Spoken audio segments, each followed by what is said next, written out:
I'm here with former White House Press Secretary and AU graduate Ron Neeson. Thanks for joining American Word and ATV this afternoon. So in your time during Vietnam, you were hit with a grenade fragment. Yeah. What was going through your mind immediately after that happened? They have what they call recon by fire, the mad minute. Everybody fires their guns into this jungle for a minute. So anybody hiding in there would get killed. And all of a sudden, I see the leaves flipping back in our direction. And I thought, oh my God, somebody is in there. They're firing back at us. And I started to duck down, and I felt this thump on my chest, and it was a grenade fragment. And I blacked out and passed out, essentially. The night before, and we didn't have a medic with that group. So they were going to have to carry me down this trail, and I wasn't going to survive. Well, I'd had breakfast. I had dinner the night before with a colonel, and he was in his helicopter, and he heard that I'd been wounded. And the helicopter couldn't really land because of the jungle and so forth. But it came down as low as it could get, and kind of beat down this very high elephant grass, they call it. And they sort of threw me up into the helicopter and got me to a field station and gave me something that brings you out of shock. I was in shock. And they gave me this thing, came out of shock, you know.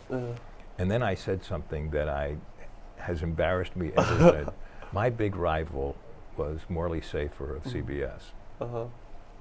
So I'm unconscious, they give me this thing, I suddenly wake up, and the first thing I say is, "Let's see you top this, Morley Safer." I was very embarrassed by that. So one thing that you told me before, that you've listened to some of the Nixon tapes.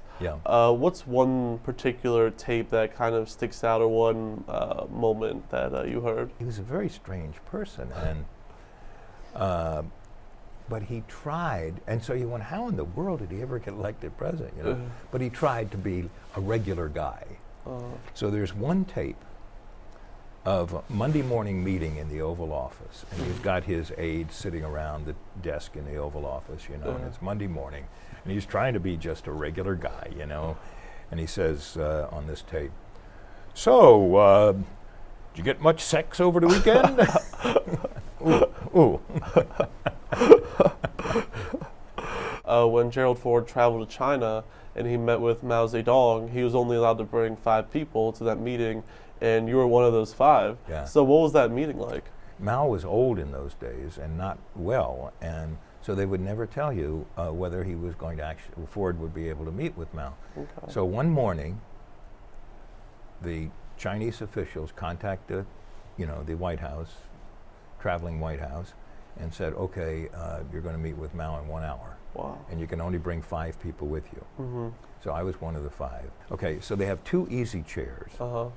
The Chinese have, and this is outside. So they have Ford in one chair and Mao Zedong in the other, and he's looking very old.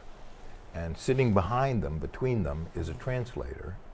And then they've got us in 5 chairs set up about 15 or 20 feet away, facing Mao Zedong and Ford.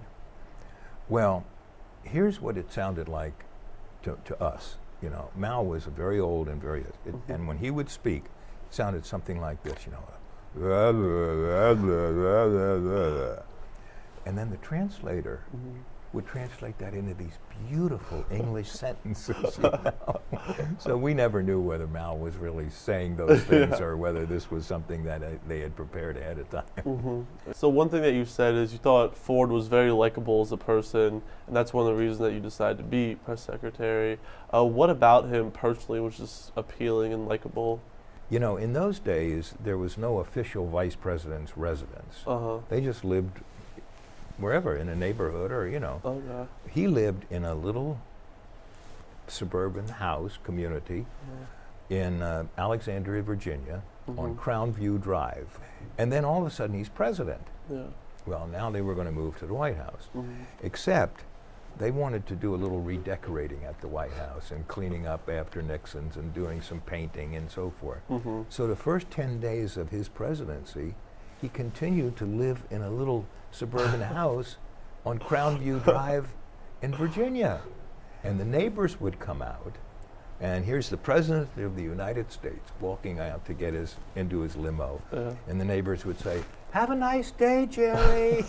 And I thought, that is really revealing.